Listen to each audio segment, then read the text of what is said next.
Press ఉంది. Media అంటేనే గుత్తాధిపత్తి నడిపించే పెట్టుబడిదారులది. అది క్యాపిటలిస్ట్ ప్రెస్. ఇప్పుడు ఇది సోషల్ మీడియా, అది common man press. Capitalist press versus common man press. Common man media ఏంటంటే సామాన్య జీవితాన్ని చూపించాలి. రాజకీయ నాయకుల చుట్టూ తిరగొద్దు. అస్సలు వాళ్ళకు ఈ సమంత గౌరవం కూడా ఇవ్వద్దు. లెక్కనే పెట్టొద్దు దొంగలను. రాజకీయ నాయకులను కానీ సినిమా స్టార్స్ని కానీ గ్లామర్ ఉన్నా అధికారం ఉన్నా చెత్తబుట్లో పడేసేయాలి. అది పనికిరాని గ్లామర్. దొంగలు డబ్బులు ఇచ్చి కొన్నారు, అది సృష్టించుకున్నది. అది అట్లా కాదు. సామాన్య చుట్టూ, నోరు లేని సామాన్య చుట్టూ తిరగాలి. నోరు లేని వాళ్ళు నోరు కావాలి, వెన్నుపూస లేని వెన్నుపూస కావాలి. మనం ఎందుకంటే ఆ రాజకీయాలు ఉన్న వాళ్ళందరూ ఎవరున్నారంటే spineless wonders, brainless wonders, heartless wonders, tongueless wonders and soulless wonders. బేజుబాన్ ఔర్ బేజమీర్ అని అంటారు ఉర్దూలో. మనకి ఆత్మ లేదు, నాలుక లేదు.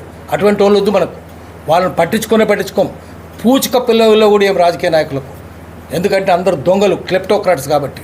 సినిమాల్లో కూడా అటువంటి వాళ్ళే ఉంటారు. పచ్చి బూత్ ఉంటుంది దాంట్లో, ఇంకేముండదు తెలుగు సినిమాలు మాత్రం. అందుకని వాళ్ళని పట్టించుకోవద్దు. క్రికెట్ అనేది ఆటనే కాదు. Degree of difficulty is 0. World Olympics వాళ్ళే చెప్పిన degree of difficulty in cricket is 0. మీరు బాక్సింగ్లో ఇంకో దాంట్లో చాలా ఉంటుంది. దీంట్లో ఏం లేదు, డిగ్రీ ఆఫ్ డిఫికల్టీ లేదు, టీం వర్క్ కూడా లేదు. దాన్ని చూపిస్తున్నారు దొంగలంతా. అందుకని అది మనం చెత్తపుట్లో పడేద్దాము. ప్రతిదీ సైంటిఫిక్గా ఉండాలి, విమర్శనాత్మక దృక్పథమే ఉండాలి. ఎందుకంటే జర్నలిజానికి కేంద్ర బిందువు విమర్శనాత్మకమైన ఆలోచన. Critical thought is central to journalism.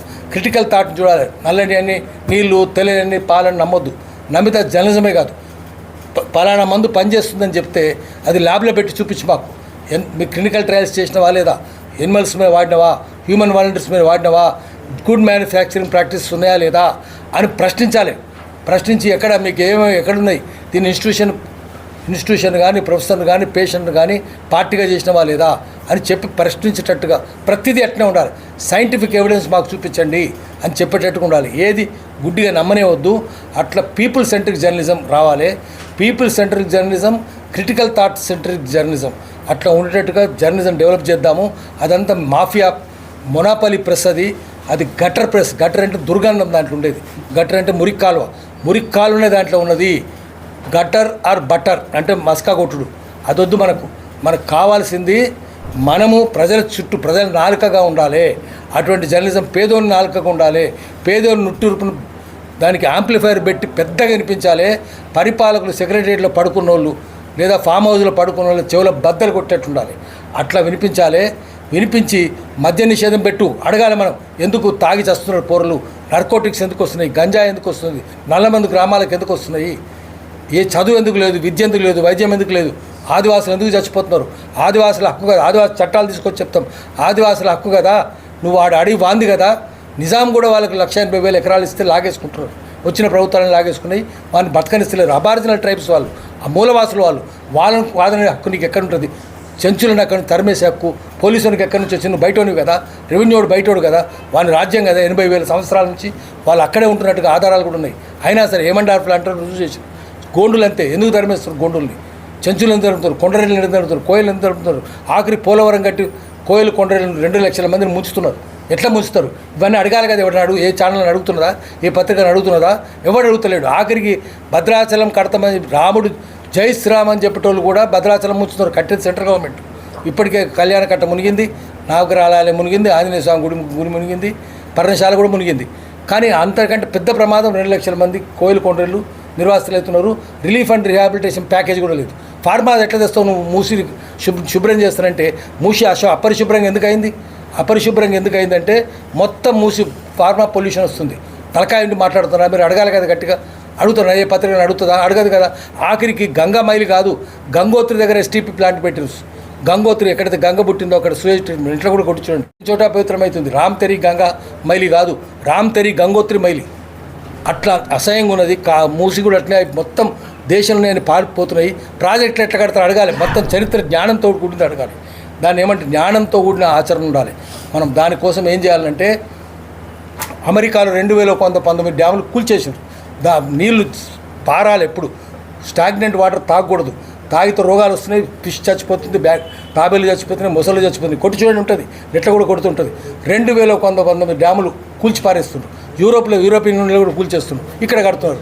ఎందుకంటే మెగా కృష్ణారెడ్డి అంటే కమ్ముడు పోవాలి. కాంట్రాక్టర్లు, ఇంజనీర్లు, పాలిటీషియన్స్ అందరు బ్రోకర్లు అయిపోయారు. మొత్తం నాశనం చేస్తున్నారు, నదులను నాశనం చేస్తున్నారు. నదులు పారాలి, పారితేనే ఉంటుంది. అట్లా మనం ప్రతిదాన్ని ప్రశ్నించాలి, ప్రకృతి గురించి ఆలోచించాలి. రేపు ఆర్కిటిక్ ఖండం కరిగిపోయింది. ఆర్కిటిక్ ఖండం కరిగిపోతే ఏమైపోయింది? మొత్తం 10% మిగిలింది. అది పెద్ద ఖండం కదా, మంచు ఖండం. మంచు అంతా పోయింది. మంచు ఎడారి సైబీరియా కరిగిపోయింది. హైదరాబాద్ 26 degrees ఉంటే మేము శ్రీనగర్ పోయినాం, అక్కడ 35 degrees ఉంది. ఎందుకంటే గ్లేషియర్స్ అని కరిగిపోయినాయి, ఏమి లేవు అక్కడ. ఇంత అయితే ఏమవుతుంది? సముద్రాలు పొంగుతున్నాయి, మొత్తం రేవు పట్టణాలని మునుగుతాయి. 7,400 కిలోమీటర్ల విస్తీర్ణం ఈ భారతదేశంలో నిడివి సముద్ర తీరం. అంత నిడివి, అదంతా మొత్తం రేవు పట్టణాన్ని మునిగిపోతాయి. బాంబే మునిగిపోతుంది, చెన్నై మునిగిపోతుంది, ఢాకా మునిగిపోతుంది, కలకటా మునిగిపోతుంది. ఏమవుతుంది? మానవ జాతి ఏమవుతుంది? రేపు జరగబోయేది ఇప్పుడు చెప్పాలి. ఏ మీడియా చెప్పదు ఇది. మనం చెప్పాల్సింది ఎంత? సోషల్ మీడియా అంటే నిన్నటిదాకా జరిగింది ఈరోజు చెప్తే అది దినపత్రిక, ఈరోజు జరిగేది ఇప్పుడు చెప్తే అది శాటిలైట్, ఇప్పుడు జరిగేది ఇప్పుడు చెప్తే శాటిలైట్ మీడియా కావచ్చు, లేదా కేబుల్ మీడియా కావచ్చు. మేము రేపు జరగబోయేది ఇప్పుడు చెప్తే అది సోషల్ మీడియా అవుతుంది. రేపు జరగబోయేది ఇప్పుడు చెప్తాం, మానవ జాతిని మేల్కొమ్మంటాం. అట్లా చెప్పేటట్టు ఉండాలి. ఎందుకంటే మనకే పరిమితులు లేవు, సంఖ్యలు లేవు, పైసల బాధ లేదు మన దగ్గర, పెట్టుబడి లేదు, మనకు అవసరమే లేదు.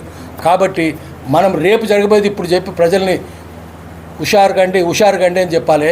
జాగో అని చెప్పాలి. ప్రజల్ని మేల్కోండి, ఈ పరిపాలన నుంచి బయటపడండి, సముద్రాలు పొంగుతున్నాయి, జాగ్రత్త చూసుకోండి అని చెప్పి మొత్తం మన దేశంలో ఉన్న 1100 కిలోమీటర్లు చెన్నైపట్నం నుంచి విశాఖపట్నం దాకా, ఆ 1100 అన్ని రేవులు మునిగిపోతాయి. రేవు పట్టణాలండి. ఆఖరి వీళ్ళ పక్కన మొత్తం బొగ్గు 6 జిల్లాల బొగ్గు ఉత్పత్తి అవుతుంది. 6 జిల్లా సింగరేణి మూతపడితే మంచిర్యాల ఉండదు, గోదావరికి ఉండదు, రామగుండం ఉండదు, భూపాలపల్లి ఉండదు, అటు ఏముండదు, మొత్తం పోతాయి. ఇల్లందు కూడా ఉండదు, ఇల్లందు పోతుంది, సత్తుపల్లి పోతుంది, అన్నీ పోతాయి, ఏముండయి. కొత్తగూడెం కూడా పోతుంది. ఇవన్నీ మూతపడతాయి. ఇక్కడ వాళ్ళకి చెప్పాలి ఇవన్నీ మూతపడతాయి నాయన అని. ఎందుకంటే అక్కడ పెద్ద ఆందోళన, ఇప్పటికే బొగ్గు ఉత్పత్తి ఆపేయాలి, బొగ్గు వినియోగం ఆపేయాలని చెప్పి ప్యారిస్ అగ్రిమెంట్లో ఇండియా సంతకం పెట్టింది. ఒత్తిడి వస్తుంది భారతదేశం మీద, ఆపేయండి సింగరేణి అని, ఫాసిల్ ఫ్యూయల్ ప్రొడక్షన్ ఆపేయండి, దాని కన్సంప్షన్ ఆపేయండి అని. కాబట్టి ఇది రేపు ఎప్పుడు టీవీలో రాదు, ఇది మీరు నెట్లో కూడా కొడుతొస్తుంది. ప్యారిస్ అగ్రిమెంట్ ఏంది, ఇండియా ఏం చేసింది, fossil fuel production, fossil fuel consumption ఆపేయమని. ఇవి చెప్పాలి మనం. ఇవి చెప్పడానికి మనకు అడ్డమే ఉంది? మనకి సంఖ్యలు ఏం లేవు కదా. మెయిన్ మీడియాకు ఉంది, ప్రధాన పత్రికలకు ఉంది, అన్సోషల్ మీడియాకు ఉంది. మనకు సోషల్ మీడియా మనం అన్నీ చెప్పేస్తాం. అవన్నీ ఫెటర్డ్ మీడియా. ఫెటర్డ్ అంటే సంఖ్యలు ఉన్నది, మనం అన్ఫెటర్డ్, మనకు సంఖ్యలు లేదు. కాబట్టి మనం ధైర్యంగా చెప్దాము. దాన్ని అట్లా ప్రజల వాయిస్గా, గొంతుగా రేపు జరగబోయేది ఇప్పుడే చెప్పేటట్టుగా తీర్చిదిద్దాము. దానికోసం మీ అందరికీ మేము వెన్నుదన్నుగా ఉంటామని చెప్పి మాటిస్తున్నాం.